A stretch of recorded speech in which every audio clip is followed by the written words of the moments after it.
Yeah. Whoa. Good morning. It's been a bit of a rough morning. I'm feeling a little devastated right now. It's gonna be okay. It's gonna be okay. But something that I did not expect has been happening, and it's been destroying my heart. So much hard work in the garden, spending hours and hours and hours this whole spring and summer to grow epic food. And I went away for a week, had someone water my plants, and I came back and I started to see things like this. This was my Juneberry. That was my kale. This was a beautiful long squash that was growing. The honeysuckle, the doTERRA. Basically, everything has been eaten. Hey everyone, hope you're all doing well. Welcome back to You Enjoy Life. Although today's a hard day to enjoy. I'm not gonna lie, it's kind of been pretty devastating. Now, there's a lot of things going on in the world that are much more intense than this. And even in Colorado, there's crazy wildfires in Colorado and Idaho and California. And we have it's really foggy out here. It's just really hard to see because of a lot of the smoke. We're far from the smoke, but it's travel. So the air quality is not great right now. But I went away for a week and I had someone water my plants. And when I came back, usually when I go away, I'm excited to come back because everything's super lush and just, you spend a week away, so much can grow. However, it wasn't the case here. And when I came back, a lot of my plants were completely destroyed. And I've been spending, as you know, a lot of time. If you follow me on You Enjoy Life on Instagram, I post a lot more daily updates in the garden. But as you know, I've been spending a lot of time trying to grow in this 2-acre food forest, and it's been an experiment. And I know that they say in permaculture you're supposed to just live on a land for a year before you actually plant anything. I wasn't prepared to be that patient, and maybe it's kind of serving me right now. I've still learned a lot, and it's okay.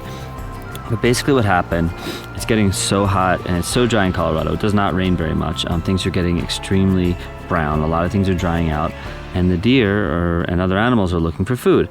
And granted, I have not covered everything like a lot of my neighbors have.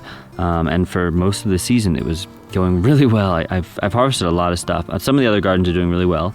But now I came back and a lot of my things were eaten, and it's very sad because I put in so much time. But of course, I just created a buffet for the wildlife, and the deer who needed something to eat, they come over here and they're like, oh my God, this guy's been watering and taking care of his plants, and I'm gonna eat them all. Even a lot of the deer resistant stuff. At the final straw today for me was when I went up and my raspberries and blackberries, which are extremely deer resistant, are starting to get eaten. That was just the blow. Even my grapevine got eaten. I have this little patch here of Juneberries and nettle and tomatoes and kale, all gone. It's rough. It's definitely rough. Now, maybe I was being a little bit too confident, thinking that I could grow without protecting much stuff, whereas my neighbors, they have these little areas of garden areas, and they're just kind of caged in. And it was working the whole season, and I got to harvest a lot. And now that it's dry, which I did not expect this to happen, now that it's super dry, the deer are eating everything. So every day I go back out, something else, at least a few things are gone. So I need to start taking different measures. I wanted to talk about maybe a few ideas. If you have any ideas, please let me know. But more importantly, I want to talk about something that's extremely important. And first off, I'm feeling frustrated. I just want to kind of name the feelings that I'm feeling. I'm feeling frustrated. I'm feeling sad. I'm just thinking about how much time I spent growing and how excited I was to grow a lot of these perennial things like raspberries and blackberries and grapes, and just get them to that first year. So next year they're they root and they come back and they're super prolific. And I just had this vision of having all the berries everywhere. And I love taking people to the garden and showing them all these different things growing, and just thinking about the anticipation of next year and how much food we're gonna have. So it's really sad and frustrating for me, and I just feel that kind of heaviness and loss in my heart. It's like a loss, you work hard at something and then it's gone, it's destroyed. So that's definitely been really sad for me. That being said, there's always a silver lining, and this ties into everything in the world today. So the hardest thing I think to face in life is change. If you study Buddhism, which I practiced for many years, or anything kind of in that similar sect, One of the number one things they talk about in Buddhism is impermanence, that life is impermanent, that everything is impermanent, that if we try to hold on to things, and the reason we suffer is because we try to hold on to these things that are impermanent. Naturally, things are going to change. Maybe a job that you have that you love, maybe you lost it. Of course, COVID has been changing a lot of things. Maybe you had a vacation planned or a wedding or whatever it was, and you had to cancel it or change it or shift it, or you lost a job that you enjoyed, or maybe didn't enjoy, which seems to be the case for a lot of people. But life is impermanent, and when we hold on to things that are impermanent, when we say, hey, this is mine, and I identify myself with this, and then it changes and it goes away and it doesn't turn out to be the same thing that we wanted, we end up having suffering. We end up suffering very, very deeply because we love something and we appreciate it, and then it's gone. Now, there's no problem with loving something and appreciating it and attaching ourselves to it. But the difference is the acceptance of when that thing goes away. When we lose that thing, we have to have some level of acceptance and understanding that it's just on to the next thing. And I talked a bit about this in my heartbreak video, but when you lose things that you love, you realize the importance of savoring them in the moment. So, for example, with this garden stuff, yes, it's sad. I'm okay with being sad. I can't pretend. And you probably hear this term spiritual bypassing, something that seems to happen a lot, where it's like, oh, it's just love and gratitude and flow and blah. No, like it's okay to process the feeling, the emotion. But at some point, you need to be able to let it go. At some point, you need to say, okay, I gave myself to that thing. Like I was waking up, 5, 6 a.m., spending hours sometimes out here just working and planting, and spent a lot of money and time, but I learned so much and I got so much out of that. And if I'm focused just on the future, if I'm just focused on what will come from this thing, then I'm actually missing the whole point of it. The being present in growing food, being present in any relationship, that's the beauty. It's not like, hey, I met someone and I fell in love, and like in 10 years when we're married and we have kids, it's going to be this whole great thing. It's like, no, every day is the day to savor, because you don't know how long that thing's going to be there with you.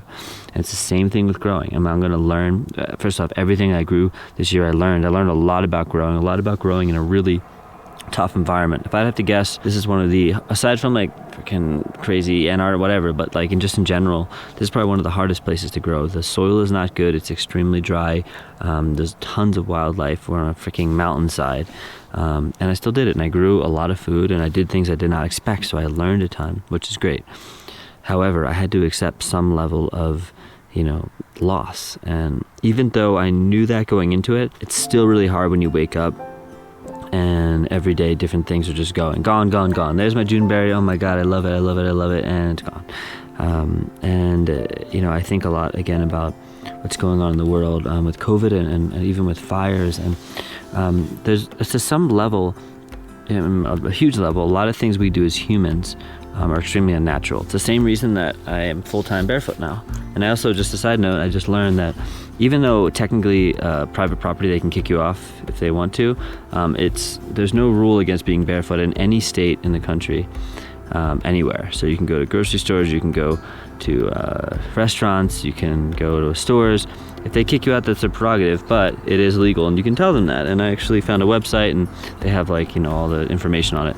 That's a side note, but as humans, a lot of things that we do are natural. And even though farming is a beautiful thing to a degree and growing food, it is also very unnatural. And I remember talking to a friend about this, because farming, what we're doing is we're trying to please the palate of humans. We're trying to say, okay, you like tomatoes and zucchinis and whatever. We're going to change the environment, change the landscape of this place to grow those things that you love, right? And I'm not saying that's bad, but recognize that that's not necessarily the natural and normal way, that there's some level of trying to manipulate your environment to make it work for you. And I think the more I think about that, and the more I think about nature and how nature works, nature is completely impermanent. When a tree falls in the forest and dies, it's not dead. In nature, they don't see, it's like there's no perception of dead, life and death is just continual growth. The tree falls down, one tree falls, it decomposes, and then it builds up the soil and builds up the nutrients for other trees to grow. So it's not like, oh my God, we lost that tree. Nature is just, everything's just changing and flowing. Even when fires are extremely natural. I mean, there's unnatural fires that are created now, but in general, in the wild, we've actually, as humans, kind of messed up the natural source of fires, because in the wild, things will burn, and there'll be this huge burning that happens, and then slowly over time things come back. Once like certain area is like kind of done its course, then those trees will fall and burn down, and then slowly all this different vegetation comes back and a new has been born. And that's kind of how life works. Things fall. You work super hard at something, and then you lose it, or it's over. Maybe it's a relationship, and then you learn and you grow, and then you can take that and you can create something new, and this whole new relationship and this whole new life flourishes. I do a lot of foraging. Actually, yesterday I just foraged a ton of wild grapes, and we made kombucha with it today. We're making some jam right now. And as much as I love growing, I'm being reminded of the beauty of just like that, and that feeling of just going out for walks in nature and going on different trails and just finding stuff. I've been finding so many berries and plums and grapes and all kinds of stuff, all kinds of wild edibles recently, because they're everywhere and they're abundant. And here we are as humans. It amazes me that people go to the market. I've seen this a lot, where people will they'll have a gigantic lemon tree in their property, and they'll go to the store and they'll buy lemons, and it's like the most mind-blowing thing, or they'll walk by raspberry bushes all the day and they won't touch them, and they'll go to the store and they'll spend $10 on a small thing of raspberries. Now again, in life there are levels. So when you grow in life, when you make changes and you learn, it becomes more prevalent. So I'm not someone who's like ever gonna guilt or shame or you need to do this. Even with the barefoot thing, my whole life I thought shoes were good. Hey there, Fly, how's it going? Yeah, how's it going? You good? Even my whole life I thought shoes were good. And then one day I realized that maybe that wasn't the case, and I started testing it out, and I feel so much better without shoes. And it's that kind of thing. I've probably gotten 50 people or so now, at least, maybe more, to go barefoot. All my friends are texting me like, I just went barefoot, I'm inspired by you, I was on this trail, I'm barefoot. And it's just, to me, it's like passing the information forward. Somebody taught it to me and I can just share that. And I'm not here to tell you how to live your life. I want to make that very clear, that nothing I share is ever about this is what you should do. I'm sharing my own experience of how I live and what makes sense to me. It doesn't mean I'm right, it doesn't mean I'm perfect, it doesn't mean I know what I'm talking about. This is just my experience of pulling back the layers of all the falsehood in life, because in life we're taught and we're told that all these things are true, and then at some point we need to start thinking for ourselves and think about what actually makes sense. And I was told to believe that I needed shoes and arch support and all this stuff, and that if I went barefoot on trails I would get cut and hurt and blah blah blah blah. And now, like, I love my feet. I mean, these things are just beautiful. They're not gross and gnarly because I go barefoot. They're beautiful and I love them. And that's just one element. It's the same thing with growing food and foraging. I remember I used to go foraging with a friend in Prospect Park in New York City. He knew so much, and I was so amazed. I could, what's that? And he could tell me what it was and what to do with it. And I always envied him, and I was like, I could never learn that. And now I'm the guy in Colorado where I take friends out on the trail. I'm like, that's this, you can use that for that. And it's like, oh, cool.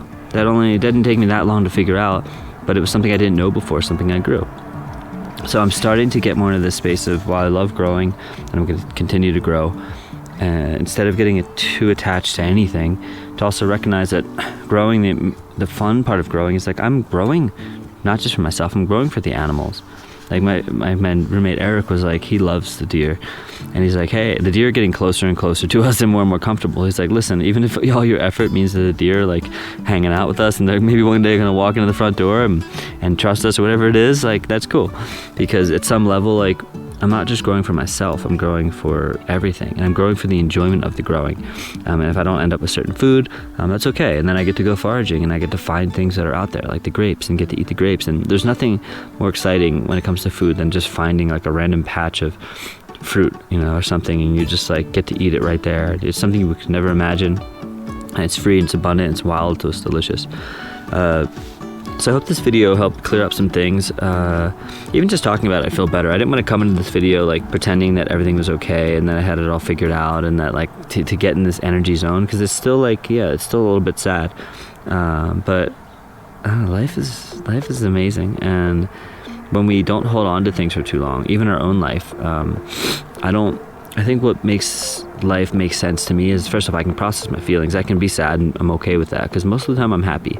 And I don't want to just jump on here when I'm happy and when I'm pumped up. A lot of times when I'm happy, I don't feel the need to share, honestly. If I'm just like in the state of flow, I don't even want to touch the camera.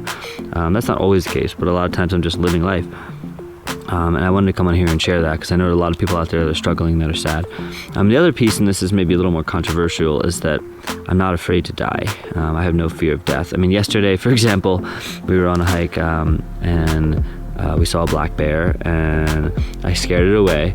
And then we were getting towards a more wooded area, and I think we saw like kind of 2 black bears, sort of a little bit in the distance, but they sounded pretty big and loud. And we started to run. That was a little scary, but also exhilarating. So yeah, there's certain like fears of that. But when it comes to actual death, I'm not scared to die, because I recognize that there is no real death. There's only really ego death, and that's hard for people to explain, to understand, and I talk a lot about it in my book, Conversations with Your Best Friend, which of course you can click the link below and check out, but it's really like about having freedom from the self. Even in Jim Carrey's new book, he said he wrote it kind of to give people a moment of freedom from the self, because when we're so attached to the identity of who we believe we are, we end up suffering so much, and we end up actually being out of alignment with who we actually are. And we're so focused on who we think we need to be, who people told us, we're supposed to be, and what all these things are. So when we let go of that and we just exist, there's this intelligence that just kind of flows through. And if you can get to that space, if you can be in that space, even just for moments, you start to see and realize the importance of it and the value and the strength of just being in that flow state. And it's amazing. And yeah, you can be sad, you can be happy, and you can be whatever you need to be in that moment, because it's not coming from a place of falsehood and force, but a place of flow. So be in the flow, even if you need a little structured flow. So y'all, what I came up with for protecting the trees.